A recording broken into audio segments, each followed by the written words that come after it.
help you answer certain kinds of questions in certain kinds of contexts. But there are certain kinds of relations that it isn't going to enable you to describe, right? And there are certain contexts in which it may not be a useful understanding of articulation.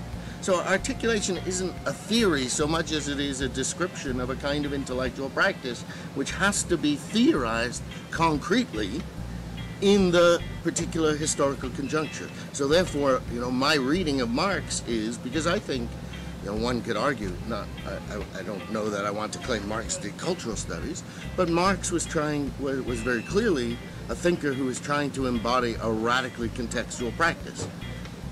He developed the theory that we all know today as Marxism in the attempt to analyze the particular conjuncture of 19th century Anglo-German capitalist society.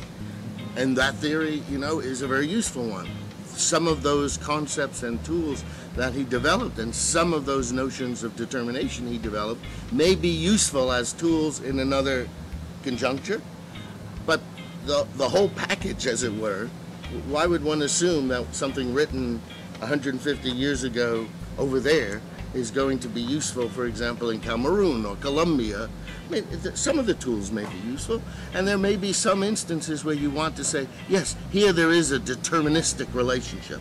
But there may be, I don't think you can describe affective relationships as determining in any meaningful sense, but they are articulations, yes? And we have to then specify what kind of articulation. Articulation isn't the answer, it's the, broad concept. It's a lot like, in many ways, Marx talks about the detour through theory, and you start with the empirical and you develop concepts out of the empirical, but then the real work is bringing the concept back down into the concrete, thinking with and through the concrete. Articulation is a highly abstract, I wouldn't even call it a theory, although I have at times, because the real work is in looking at the concrete forms of relationalities that are being produced.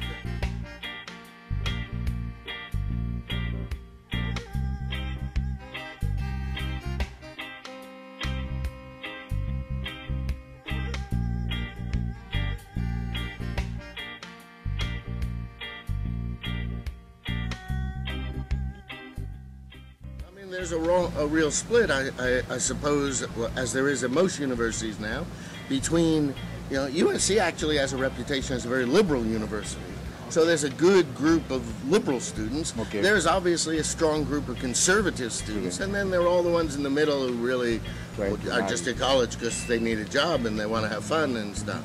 But how I teach articulation is, I don't think of it as teaching articulation. I think of it as teaching them to understand that the world doesn't have to be the way it is, that through complex forces, not by any single conspiracy, but by concrete struggles, and the world was made to be what it is, and therefore it doesn't have to be that way, and therefore, understanding it in the way it is the first step in figuring out how you want to change it.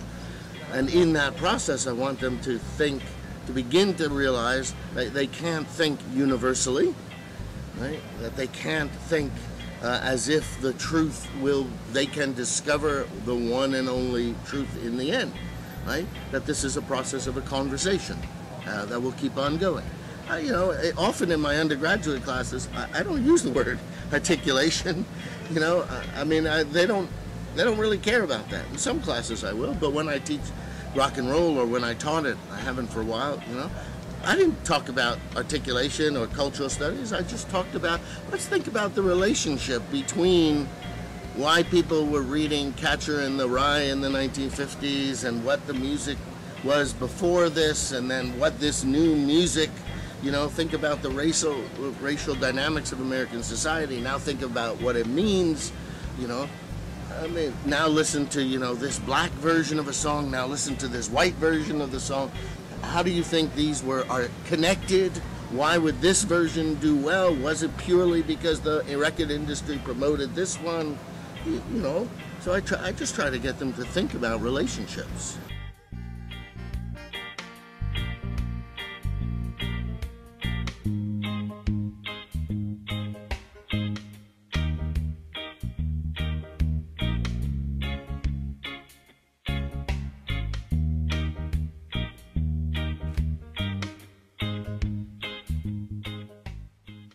Well, no, because, I mean, yes and no. I mean, no in the sense that articulation is not a specific conjunctural tool. Encoding, decoding was developed and proposed as an answer in a particular historical context to a particular set of analytic and political problematics. It was an argument against certain ways of understanding media. It was an argument about how to understand the political functioning of the media at a certain moment. It was an argument about how to approach the complex changing class relationships, right? So then when you move that from one context to another and just say all communication can be understood as encoding, decoding, my answer is, well, what's the point? Encoding, decoding in that sense, as my other teacher, Jim Carey, used to argue, it becomes a lot like an old-fashioned transmission model. Sender, receiver, and then you claim it's more radical. On the other hand, as I've said, I mean, articulation isn't a theory in that sense. Particular theories of articulation, particular embodiments of articulation, like, for example, a Marxist theory, could be, I think, misused. On the other hand, I mean, I think too often it is articulation, like words like contextuality and contingency and all these words I'm using. I think they can be misused because you use them as if saying it does the work, right? So if you say, oh yes, there's an articulation.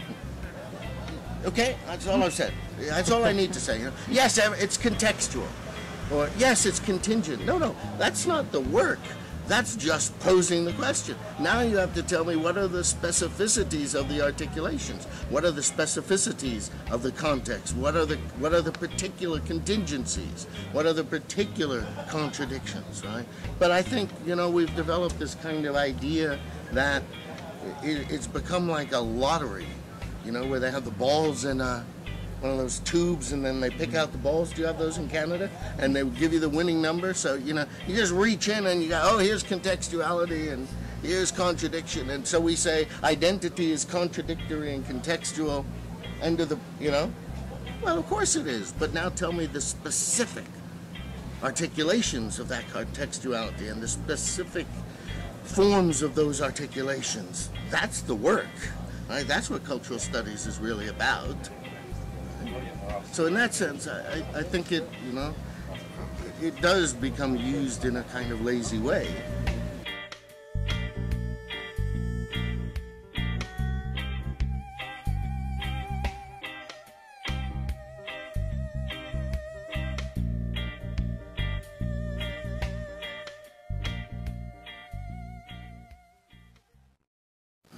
Well, I always worry that I'm wrong. I mean, that's the question of how you know which articulations to research. You start here. It's why I'm not a Deleuzian. It's what because the Deleuzian just sort of says draw every line you can. I think that might be fun, but the point is to try to draw those lines that are the most pertinent. And so if you get it wrong, you get it wrong. And we all worry because I do think it matters what kind of stories we tell. Politically, it matters, and I want to tell a better story. But at the other time, I say, well, it doesn't matter if I'm wrong because someone will point out that I'm wrong. Someone will point out that that relation, is not so significant as that relationship. And so, because I do believe in that conversation, although, I believe in it, but I don't believe that it exists very much. But I believe that's the way intellectual work has to work. So in that sense, I think if I got some of it right, that's okay.